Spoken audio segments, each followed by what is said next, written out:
Hey, good evening, everyone. It is John C. Morley here, serial entrepreneur, and you're tuned into IFYL Inspirations for Your Life.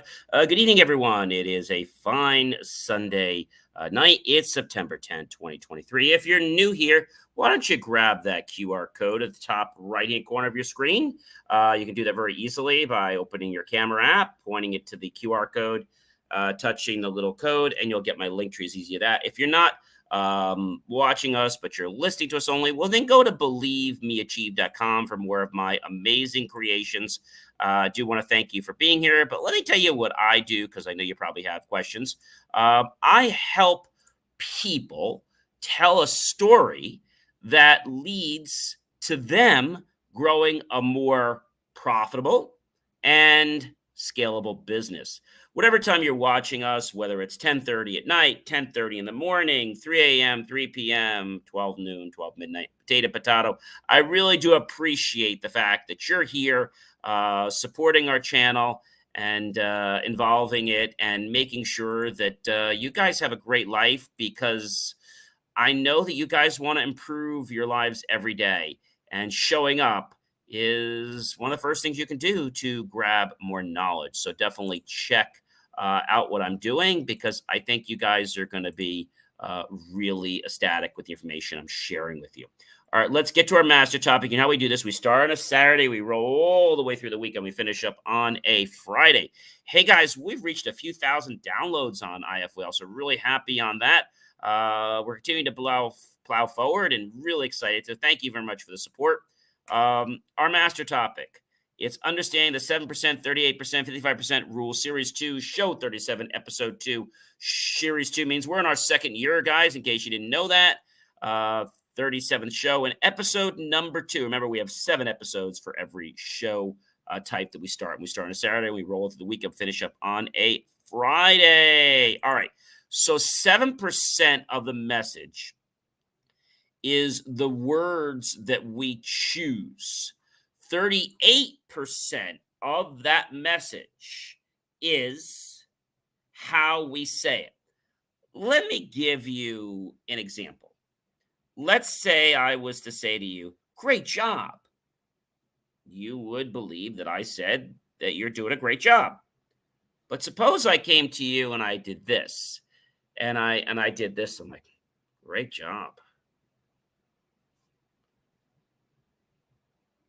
I will tell you that just that tonality and the way I said it, or if I said something like this, like, "Great job." It's like, it's kind of a sarcastic, like, that's the point. And so you've probably heard things before where people have said things, but they really didn't mean it. Maybe you went somewhere for an interview and they said, "Oh, be sure to come back tomorrow." But if they said it to you like, "Well, yeah, so yeah, be sure to come back tomorrow." It's like they're kind of unsure. Or if somebody says to you, "The great job," they're like, "Great job." That indicates that there could be a problem, right? Or suppose it said something like this: "Hey, you did a great job." I'm telling you right in my tonality and how I'm saying it that I really don't think you know what you're doing. But if I say to you, "Hey, great job," good. If I say to you, "Great job," I'm not happy with you. If I say to you, "You did a great job," or let's say I say something like that. Let's say I say the word quality. You call that, let's say this, you call that quality? That's me being a little upset. Or maybe somebody says something like, "So this is how you complete the job." That could go one way. Suppose it's like, "So this is how you complete a job." See the difference? "So this is how you complete a job."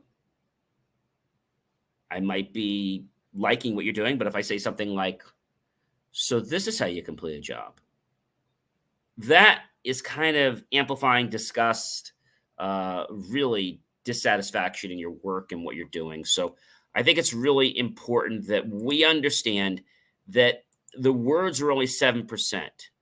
Okay. They are 7% of the entire message. That's it, ladies and gentlemen. 7%. 7%.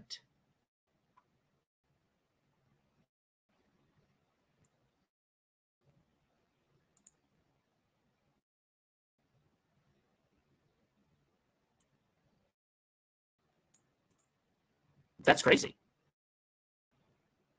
But it's the truth, ladies and gentlemen.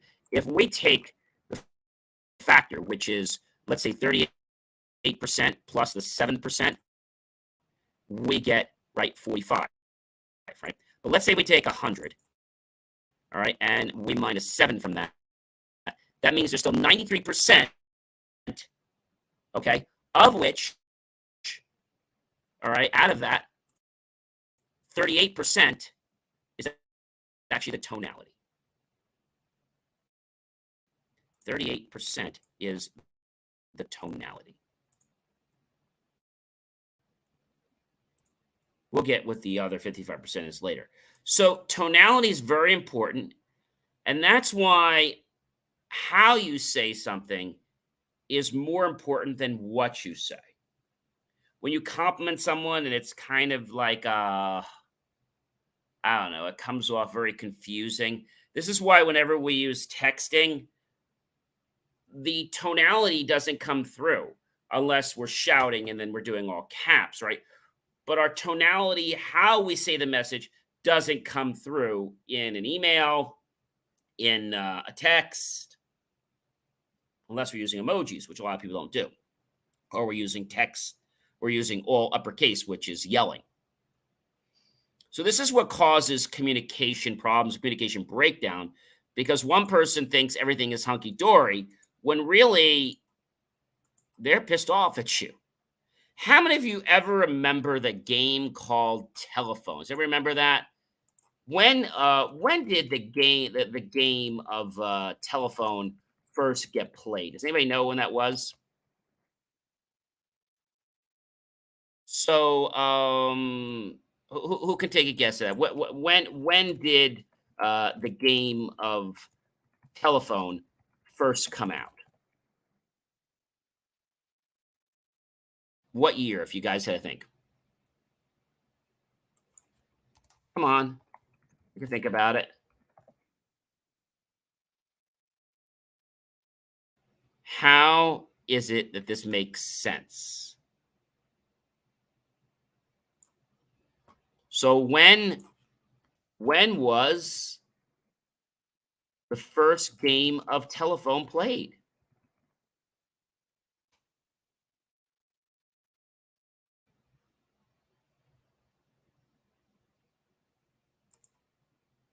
When was it played? I'll tell you one thing, it was in the 1900s. It was not in the 1900s. It was about, roughly, I think it was around the 1870s, something like that. And the whole concept of this is that messages get befuddled when they go through too many people. People call the telephone game an icebreaker. Okay. Players sit in a circle or stand in a straight line, and they need to be close enough that whispering is possible, but not so close that players can hear each other's whisper. Begin the game, the first person, kind of leans over to the other person's ear, and the first person in line or circle whispers a word or phrase into the ear of the person sitting or standing to the right. The game continues, and the players whisper the phrase to their neighbors until it reaches the player in the line. The last player says the word or phrase out loud so everyone can hear how much it has changed from the first whisper at the beginning of the circle or line. So there are some rules. The word or phrase can only be whispered once, so players must pay close attention. The word or phrase should never be too familiar. You want to make sure it changes as it is whispered. Only one player The first should know what the word or phrase is. The facilitator of the game may wish to have the original phrase or word written down. The object of the game, understand communication. Help people to know that small misconceptions can turn into great big misunderstandings. And this doesn't just happen in personal life, it happens in business all the time. It happens with rumors and lots of other things. So you might be saying to me, hey, John, tell me more about how this works. Well, the game, it's called the game of telephone. And so basically, like I said, it's a classic icebreaker game. That's really how it works. And so everyone thinks it's so simple. And although it appears to be simple, sometimes people are not paying attention to what the person's saying. And remember, the person will not repeat what they're saying. One that they use all the time is, the lazy fox jumped over the river. I remember we were doing this game of telephone, and I think we were asking a question about the. It was one of the characters in the plot of the chapter we were reading for our reading class, and we said, "Did the bad guy in Mr. Melville's store do anything illegal?" Now, it seemed very simple. By the time that message got all the way out to the 90th student, it came out to be, is it illegal if we have lunch now? Really got changed. And people change messages all the time in life, and then they wonder why there's miscommunication. Why do we have lawyers? Why do we have court? Because of misunderstandings. So if we take the time to understand what people are saying and say, hey, just so I understand you, you're looking for a solution that'll be less money over time and be able to be autonomous and also be something that none of your competitors are using. Am I correct? Exactly. So it's very important that you do that, because when you restate something or recapitulate something, it lets the other person know that you're, let's say, in the same ballpark. And so when we think about the game of telephone, or when somebody says to you, hey, John, this is what he said. Well, I don't care what he said. I want to know, what did he mean? Words that mean different things based on how they are said. Right? That sounds confusing, right? But it's not. I think it's because people are very, very impatient.